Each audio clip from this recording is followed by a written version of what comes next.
Vamos ver agora se os ensinamentos do pai e da mãe valeram a pena. Meu filho, sabe aquela oração, Deus revela, não me deixa ficar envergonhado?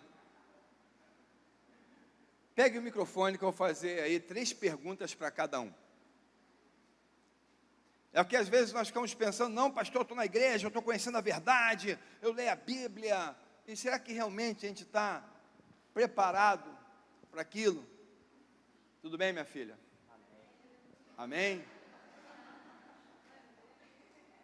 São perguntas simples da Bíblia que vocês vão responder.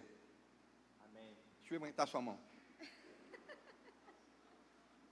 Glória a Deus. A primeira pergunta é para o diácono Adriel. É bem direto e fácil. Existem 2 personagens na Bíblia que eu vou trazer para você. Um deles está no Velho Testamento e outro no Novo Testamento.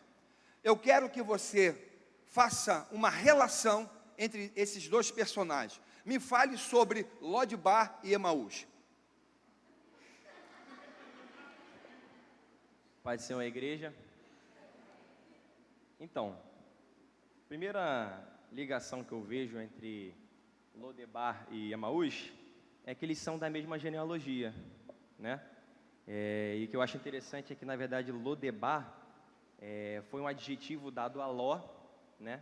Porque quando ele se distanciou de seu tio Abraão, ele ficou um cara, né, meio devasso. E aí começou a andar pelas sarjetas, né, se embriagava muito. E aí ele ficou conhecido como Lodebar. Interessante. Isso. E, na verdade, quando a gente pega para ver a segunda pessoa, é Emaús, não Emaús. é? Homem de Deus, homem de Deus. Quando a gente pega para ver Emaús, a gente vê que ele era um cara que viveu reto perante ao Senhor. Porém, a Bíblia diz que Emaús não percebeu a presença de Deus no caminho de Filipe. Entendeu? Enquanto Emaús estava indo para Filipe, ele não percebeu. Mas a ligação que eu vejo entre os 2 muito forte é a sua genealogia. Caramba, hein? Esse jovem está muito bom. Diaconisa Caroline. Você, como trabalhou no louvor há muito tempo, eu também quero fazer uma comparação, Velho e Novo Testamento, sobre músicos levitas. O primeiro personagem que eu quero trazer é Miriam, tocando pandeiro e 400 mulheres com ela. E o segundo levita é Jesus tocando o esquife. Eu queria te perguntar, qual é a relação entre Miriam tocando pandeiro e Jesus o esquife?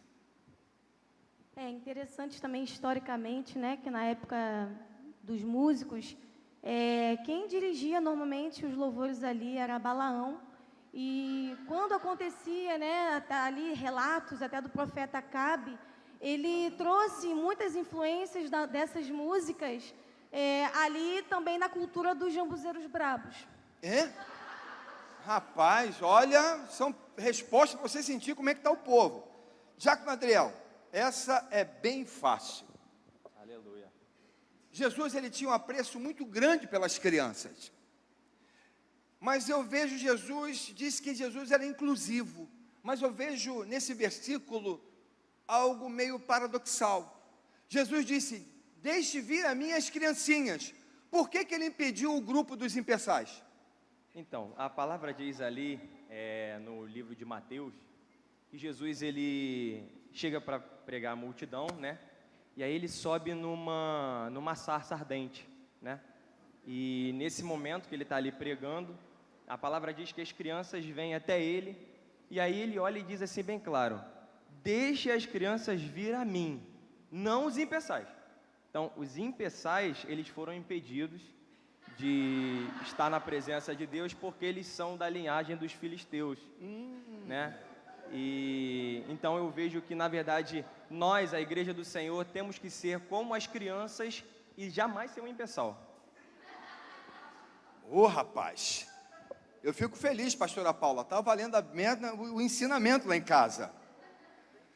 Diaconisa Caroline, mais uma do louvor. Amém. O hino 467 da harpa cristã fala de um personagem que é colocado como um dos personagens mais desobedientes da Bíblia. Muito desobediente. O seu nome você conhece muito, porque nós conversamos, até meditamos sobre ele. O seu nome é Danal. Ele era tão desobediente que o pessoal sempre falava: larga o remo, Danal. Toma o remo, Danal.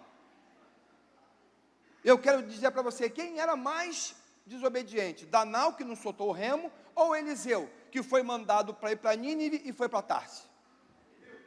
Na verdade, teoricamente, quando a gente para ver todas essas histórias, né, eu acho, na minha opinião, que a pessoa mais teimosa da Bíblia foi a mulher virtuosa, que ela não abria a porta para o noivo.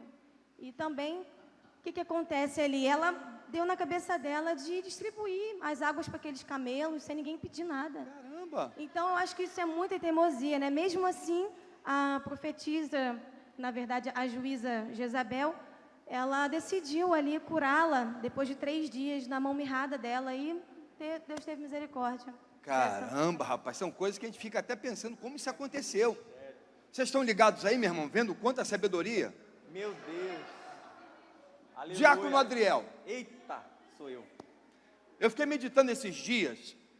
Eu até trouxe o diácono Anderson, que se formou agora em teologia, pedi a ele, né? Ele foi nos anais da Torá, lá na caverna, né? E eu fiquei pensando, diácono Adriel, por que Sansão pediu que Deus restaurasse a sua força para derrubar as muralhas de Jericó? Essa pergunta é boa, hein, pastor? Não, essa aí é Essa é profunda. muito boa. Então, eu vejo que, na verdade, Sansão perdeu as forças porque quando ele entrou no santuário junto com Davi, e os dois estavam morrendo de fome, comeram aqueles pães da propiciação, né? E aqueles pães tinham sido ofertados por uma viúva que só tinha um pouquinho de azeite Meu Deus! e um pouquinho de farinha na casa dela. E aí o que acontece? Ela, de coração aberto, ela ofertou ao santuário do Senhor aqueles pãezinhos. E aí eu acho interessante é que mesmo ele perdendo a força pela desobediência, né, de ter cometido isso, ele lembrou do que Jesus falou, que olhou para as muralhas de Jericó e falou assim: eu vou destruir esse templo, essa muralha, e em 3 dias eu vou reconstruir. Então ele perdeu a força dele, mas ele cumpriu o propósito que ele lembrou que Jesus havia dito. Rapaz, isso aí edifica, né, meu irmão? Rapaz, é demais. Diaconisa Caroline, trazer outra mulher, uma personagem mulher. Me diz por que Maria Madalena optou em comer no jardim do Éden o fruto do bem e do mal e negou a água no poço de Samaria para Jesus. Essa é bem difícil também, né? Mas trazendo a memória que Maria Madalena, ela era uma mulher um pouco indecisa também, né? Ali, por exemplo, ela depois de 40 dias e 40 noites naquela chuva e na aliança que teve ali, ela decidiu comer aquele maná, né, do deserto, e beber o vinho que foi transformado, né, de água para vinho, né, ali em Jerusalém. Então, assim, além de indecisa, ela também é uma mulher muito comilona, né? E assim, é difícil. Rapaz, tem coisas que você sabe, são tesouros escondidos, que você tem que perceber isso, né? Aleluia. Coisa tremenda. Diácono Adriel, essa aí é forte. Aleluia. Essa aí é forte. Essa é forte. Por que Tomé duvidou das 12 pragas que Jesus trouxe no Egito e não quis atravessar o Mar Vermelho? Essa teologia é avançada, né, pastor? Essa teologia. Então, o que acontece? Na verdade, Tomé, né, eu vejo que ele era muito conhecido porque ele era um cara muito brincalhão, né? E às vezes Deus queria trazer algo sério ali para os discípulos, e ele era um cara muito racional. E inclusive eu lembro de um episódio que Jesus havia falado que seria levado pelos soldados, porém ele voltaria, né, depois de 3 dias ressurreto. E mesmo assim, quando chegou lá os soldados para buscar Jesus, Tomé, né, um cara não tinha uma visão espiritual, ele cantou 3 músicas antes de cortar a orelha do galo. Que isso? E depois Jesus até colou a orelha do galo de volta.